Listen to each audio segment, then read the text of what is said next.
اللهم صل على سيدنا نبينا شفيعنا حبيبنا مولانا محمد সাল্লাল্লাহু আলাইহি ওয়া আলিহি ওয়াসাল্লাম। হেকায়েতে সাহাবার অধ্যায় থেকে 11 নং হাদিস পড়া হইতেছে।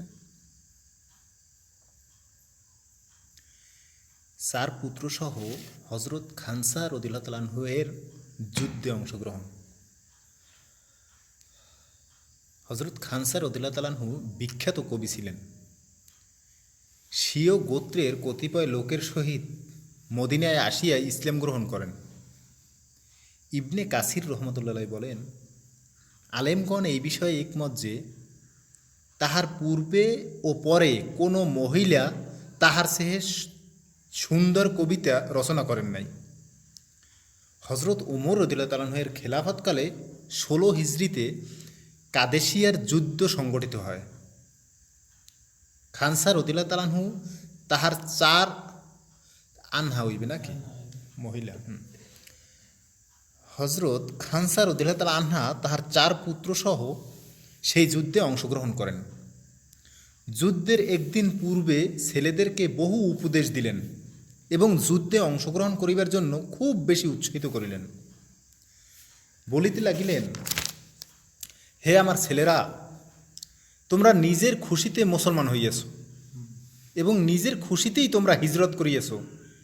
সেই জাতের কসম যিনি ছাড়া কোনো মাবুদ নাই, যেমনিভাবে তোমরা এক মায়ের সন্তান, অনুরূপভাবে এক পিতার সন্তান। আমি না তোমাদের পিতার সহিত খেয়ানত করিয়েছি, আর না তোমাদের মামাদেরকে লজ্জিত করিয়েছি। না আমি তোমাদের মান মর্যাদায় কোনো কলঙ্ক লাগাইয়েছি, না তোমাদের বংশকে নষ্ট করিয়েছি। তোমরা জানো যে কাফেরদের মোকাবেলায় যুদ্ধ করার মধ্যে আল্লাহ তাআলা মুসলমানদের জন্য কি কি সওয়াব রাখিয়েছেন। তোমাদের ইহাও স্মরণ রাখা উচিত যে আখেরাতের অফুরন্ত জীবন দুনিয়ার ক্ষণস্থায়ী জীবনের তুলনায় বহু গুণ উত্তম। আল্লাহ তাআলার পবিত্র ইরশাদ, আউযু বিল্লাহি মিনাশ শাইতানির রাজিম, আইয়ুহাল্লাযীনা আমানু বিরু ওয়া সাবিরু ওয়া রাবিতু ওয়াত্তাকুল্লাহ লাআল্লাকুম তুফলিহুন। হে ঈমানদারগণ, কষ্টে ধৈর্য ধারণ করো এবং কাফেরদের মোকাবেলায় অটল থাকো আর মোকাবেলার জন্য প্রস্তুত থাকো। আর আল্লাহকে ভয় করো যেন তোমরা সম্পূর্ণরূপে কামিয়াব হও।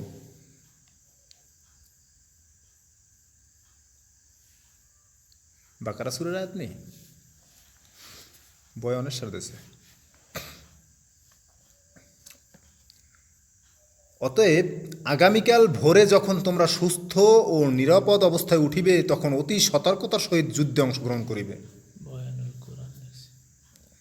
এবং আল্লাহর কাছে শত্রুর বিরুদ্ধে মদত চাহিয়া অগ্রসর হইবে। আর যখন তোমরা দেখিবে যে যুদ্ধ প্রচণ্ড আকার ধারণ করিয়াছে এবং যুদ্ধের আগুন দাউ দাউ করিয়া জ্বলিয়া উঠিয়াছে, তখন সেই উত্তপ্ত আগুনের ভিতর ঢুকিয়ে পড়িবে, সুবহানাল্লাহ, এবং কাফেরদের সর্দারের সহিত মোকাবেলা করিবে। ইনশাআল্লাহ সসম্মানে জান্নাতের মধ্যে কামিয়াব হইয়া থাকিবে। মায়ের ছেলেদেরকে উপদেশ দিতে আছে। সুতরাং সকালে যখন যুদ্ধ প্রচণ্ড আকারে ধারণ করিল, তখন 4 ছেলের প্রত্যেকে একের পর এক মায়ের উপদেশকে কবিতায় আবৃত্তি করত জোশের সহিত সামনে অগ্রসর হইতেছিল। যখন একজন শহীদ হয়ে যাইতেছিল, তখন অনুরূপভাবে আরেকজন অগ্রসর হইতেছিল এবং শহীদ হওয়া পর্যন্ত লড়িতেছিল। অবশেষে 4 জনই শহীদ হইয়া গেল। মা যখন 4 জনের মৃত্যুর সংবাদ পাইলেন, তখন বলিলেন, আল্লাহর শকর, যিনি তাহাদের শাহাদাতের দ্বারা আমাকে সম্মানিত করিয়েছেন। আমি আল্লাহর নিকট আশা রাখি যে এই 4 জনের সহিত আমিও তাহার রহমতের ছায়া থাকিব। 4 জন ছেলে একই যুদ্ধে শহীদ হয়ে গেছে, অথচ এরপর কান্দাকাটিতে দূরের কথা আর শুক্রিয়া দেয় করছে ফায়দা।